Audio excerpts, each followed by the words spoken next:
Good morning friends, सुप्रभात। समृद्धि IAS के YouTube channel पे आप सभी का स्वागत है।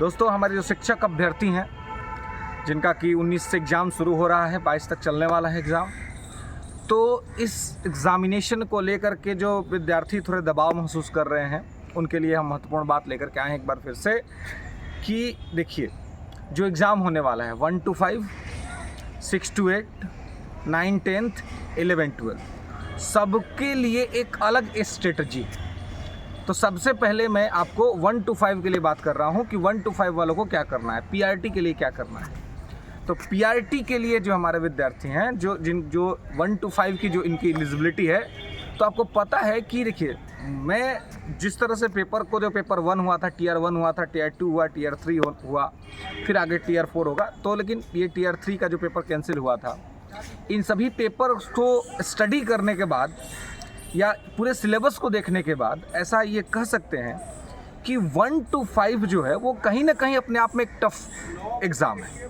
1 to 5 इसलिए टफ है क्योंकि इसका जो सिलेबस है वो बहुत ज़्यादा क्लैरिफाइड नहीं है। अब बहुत ज़्यादा क्लैरिफाइड नहीं होने के वजह से और विद्यार्थियों को बड़ी दिक्कत होती है। टीयर 1 में आप 1 to 5 के क्वेश्चन को देखिए, आपको समझ नहीं आएगा क्वेश्चन कहाँ से पूछा है ना। टीयर 2, 3 में कुछ इस तरह की स्थितियाँ रही हैं। तो हालांकि 3 में तो उतना ज़्यादा मुश्किल नहीं था जो पेपर कैंसिल हुआ था, लेकिन फिर भी मैं आपको कहूँगा कि जो 1 to 5 के जो स्टूडेंट हैं पीआरटी लेवल के, उनको क्या करना चाहिए। तो उनको जीके जीएस का अपना रिवीजन के लिए कोई फैक्चुअल बुक जो है उसको बेहतर तरीके से पढ़ना चाहिए। और जैसा कि मैंने पहले भी कहा था कि अगर 6 to 10 तक आपकी एनसीईआरटी सभी सब्जेक्ट की कंप्लीट है तो आप जो है उसका शॉर्ट नोट्स बना करके और उसको रिवीजन कर रहे होंगे तो वो ज़्यादा आपके लिए बेनिफिशियरी होगा। ठीक है, तो एनसीईआरटी का 6 to 10 वाला जो आपका नोट्स है उसको करें, क्योंकि मैंने स्टार्टिंग में ये कहा था आपको करने के लिए 1 to 5 वालों के लिए। और एक कोई फैक्चुअल बुक आपको, क्योंकि जीके जीएसएस का इम्पॉर्टेंट पार्ट है, तो वो फैक्चुअल बुक आप पढ़ें और उसी को मोस्ट ऑफ द टाइम आप रिवीजन करें। और ये ही चीज़ आपको अभी करना है। और दबाव न ले, तनाव न ले बिल्कुल भी, क्योंकि आप रिजल्ट के बारे में ना सोच करके आप केवल अपने मेहनत और अपने कर्म और अपने कर्तव्य के बारे में सोचिए, क्योंकि यही आपको जो है सो आगे बढ़ाएगा। और जो मैं हमेशा कहता हूँ कि क्या हार में क्या जीत में किंचित नहीं भयभीत में, कर्तव्य पथ पर जो भी मिला यह भी सही वह भी सही। तो ये आपका कर्तव्य पथ है, आप इस पर प्रयास कर रहे हैं तो आप इस पर लगातार लगे रहिए।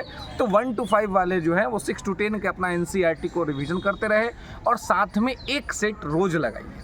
अभी भी एक सेट रोज़ लगाइए और दबाव तनाव मत लीजिए, ये मैं आपको कहना चाहूँगा। 6 to 8, 9, 10th में क्या है, तो देखिए 6 to 8 के जो कैंडिडेट हैं और 9, 10th के जो कैंडिडेट हैं उनके लिए मैं कहूँगा कि आपका तो सब्जेक्ट क्लियर है ना। 2 सब्जेक्ट तो आपका एसएसटी का होगा या साइंस का होगा, तो आपका सब्जेक्ट क्लियर है, और एक आपका हो जाएगा जीएस। तो आपका जो विषय है, जो आपका सब्जेक्ट है, तो उस सब्जेक्ट पर जो है सो आपको वहाँ पर काम करना है। तो वो सब्जेक्ट पर आपको काम कैसे करना है, तो जो सब्जेक्ट है वो उसका एनसीईआरटी का आपने नोट्स बनाया होगा, तो वो जो है आपको उस नोट्स को मोस्ट ऑफ द टाइम आपको रिवीजन करना है ना। Most of the time 6 to 8, 9, 10 का जो आपका नोट्स है उसको आपको रिवीजन करना है। और वही जो आपका रिवीजन है वो आपका अपने आप में जो है सो बहुत इम्पॉर्टेंट रहेगा।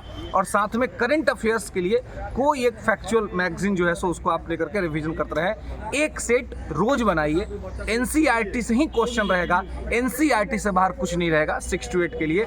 और आप जो है 11, 12 लेवल का भी, अब जैसे 6 to 8 में पिछले बार मैं आप एनसीईआरटी पढ़िएगा तो क्लास 6 में आपको हिस्ट्री में एंशिएंट हिस्ट्री है, 7 में मेडाइवल हिस्ट्री है और 8 में मॉडर्न हिस्ट्री।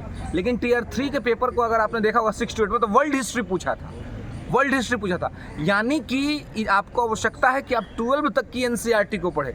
6 to 8 वाले भी जो टीचर बनने वाले हैं वो 12 तक की एनसीईआरटी पढ़े।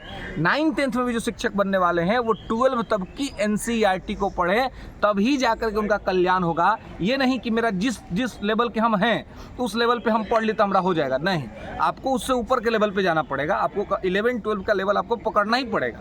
तो जो लोग टीजीटी के अंदर में 6 to 8 और 9, 10th के अंदर में, उनका आपका अपना जो 6 से लेकर के 12 तक का NCERT है वो सभी NCERTs को आपको कंप्लीट करना होगा, और तब आपको किसी तरह से कोई दिक्कत और समस्या नहीं होगी। और आप लगातार एक सेट बनाते रहिए और अपना स्कोर प्रयास करिए कि 80 प्लस 80 एबव आपका स्कोर रहे, 85 एबव आपका स्कोर रहे, तो आप सफलता के लिए निश्चित हो सकते हैं। इसके अलावा 11-12 के जो कैंडिडेट हैं, जो आपको आगे आप देखेंगे कि 11-12 के जो कैंडिडेट है, तो 11-12 के कैंडिडेट्स को अपना जो NCERT है 11-12 की NCERT उस पर कमांड होना चाहिए।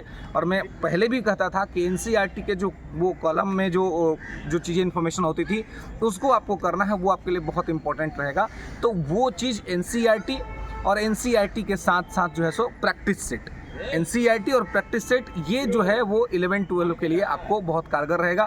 जो भी विषय है, आपका सब्जेक्ट है, उस पर गहनता से उसका डेप्थ इन्फॉर्मेशन आपके पास होना चाहिए। आपको रिजल्ट निकलने से कौन रोक सकता है। लगभग तैयारी आपकी हो चुकी है सभी विद्यार्थियों की, तो आप लोग इस तैयारी को लगातार कंटिन्यू रखें, कंसिस्टेंसी में रखें, प्रैक्टिस करें, दबाव ना ले, तनाव न ले, क्योंकि मैंने पहले ही कहा था आपको कि तनाव उतना ही ले जिस स्तर पे तनाव आपको सजग रखे, आपको जागृत रखे। तनाव दबाव इतना ना हो कि वो आपको तोड़ दे या आपको दबाव में ला दे, तो उससे बचना है। रिजल्ट के बारे में नहीं सोचना है, अपने कर्म और अपने कर्तव्य के बारे में सोचना है कि जो आपका कर्म था, जो आपका कर्तव्य था, वो आपने किया, वो आप कर रहे हैं और आपको सफलता जरूर मिलेगी। तो आपको अपने खुद पे, अपने मेहनत पे भरोसा रखना है। धन्यवाद दोस्तों, फिर आगे मिलेंगे समृद्धि IAS के अगले वीडियो।